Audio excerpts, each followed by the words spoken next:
سیدنا ابو ہریرہ رضی اللہ تعالیٰ عنہ بیان کرتے ہیں کہ رسول اللہ صلی اللہ علیہ وآلہ وسلم نے فرمایا،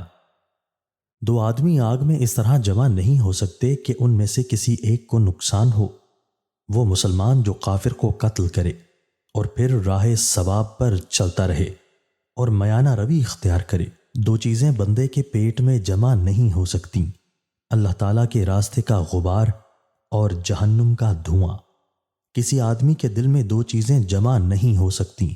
ایمان اور لالچ۔ حضرت عبداللہ بن عمر رضی اللہ تعالیٰ عنہما کہتے ہیں، رسول اللہ صلی اللہ علیہ وآلہ وسلم نے میرے جسم کا ایک حصہ پکڑا اور فرمایا، اللہ کی عبادت اس طرح کرو کہ گویا کہ تم اسے دیکھ رہے ہو،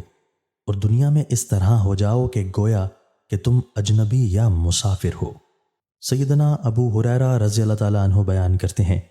کہ ایک آدمی نے رسول اللہ صلی اللہ علیہ وآلہ وسلم سے اپنے دل کی سختی کا شکوہ کیا۔ آپ صلی اللہ علیہ وآلہ وسلم نے اسے فرمایا، اگر تو اپنے دل کو نرم کرنا چاہتا ہے تو مسکین کو کھانا کھلایا کر اور یتیم کے سر پر ہاتھ پھیرا کر۔